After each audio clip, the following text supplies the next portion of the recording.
So Andrew entered the gate alone. He took the stairs, which were rather small, width, and reached the bedroom. The bedroom was so lavish and luxurious, but it was neat. Not so lavish and luxurious, it was so neat because Joy Morgan is a very small person.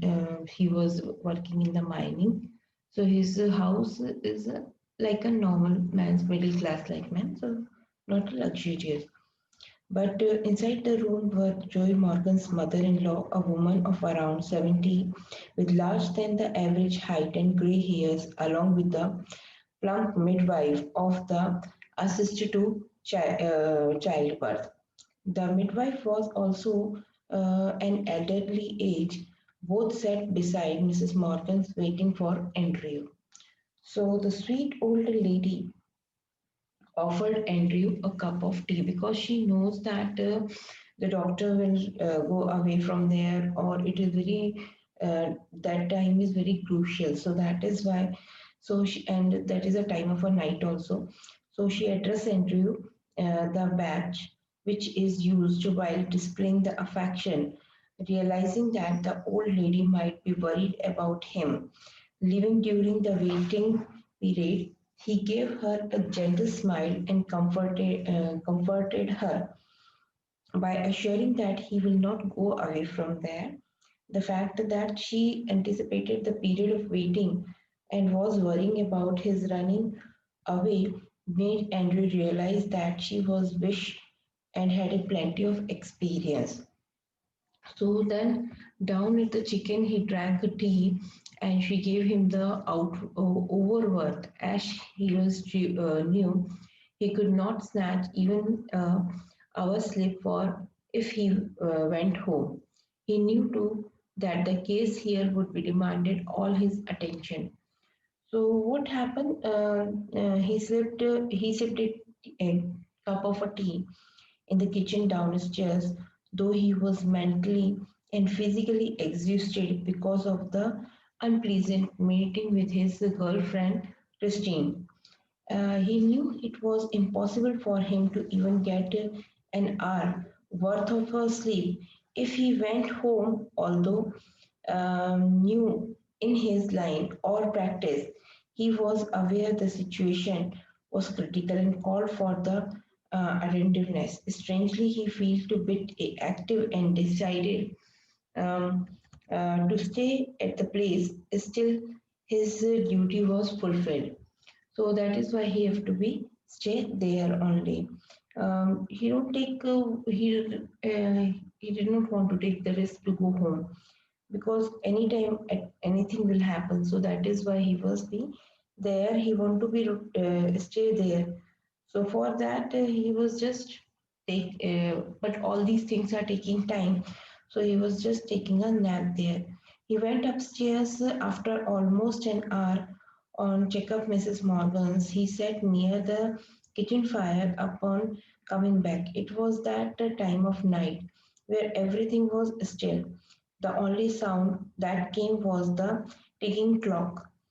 Joy's foot stopped from the outside and from the almost existing of the piece of a coal. While he sat in the kitchen, Mrs. Morgan's mother sat in front of him, wearing her black dress. She looked at him constantly with her wise eyes that her filled with hope. So all these things was happening there, and he was waiting for the delivery. That whatever the time comes, and he was just to do the delivery of Mrs. Morgan.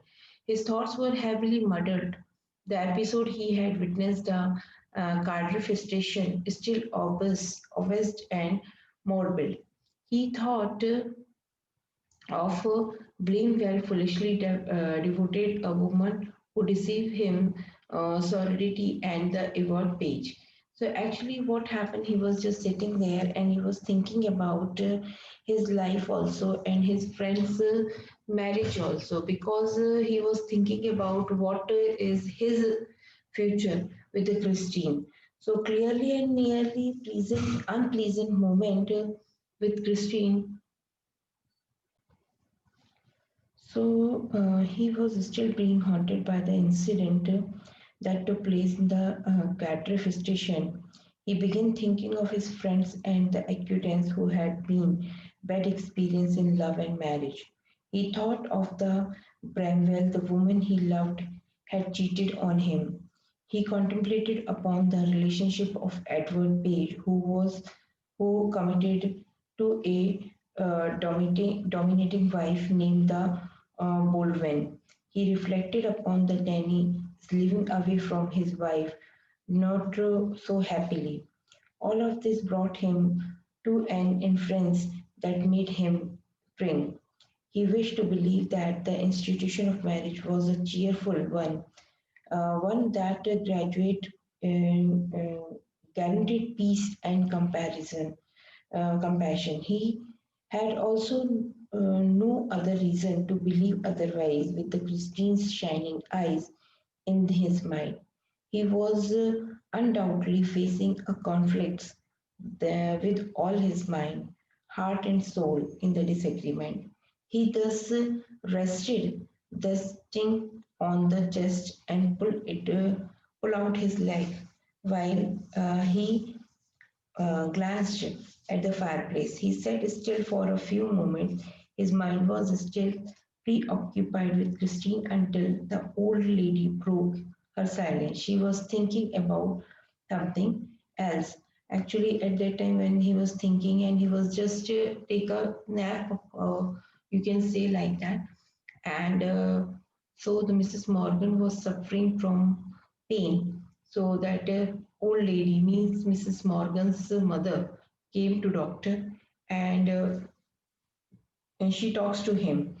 So the old lady tells the doctor how worried Susan was not on account of his complicated situation. She even refused him to anesthesia if it is what affected the baby. She told him how invested she was in the child.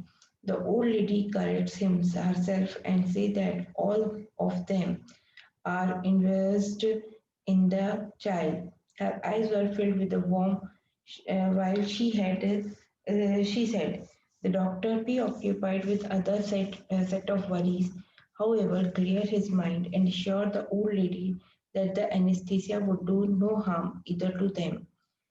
Actually, Mrs. Morgan was being mother after the 20 years. So that is why her mother means Mrs. Morgan's mother was very much worried about that. All of them were worried about that. So that is why she just her concern said to doctor, if you are giving the anesthesia chloroform to Mrs. Suzanne Morgan, so it would be harmful to for the child. So don't give it to them. But doctor said that it is not give the harms to them. So don't worry for that.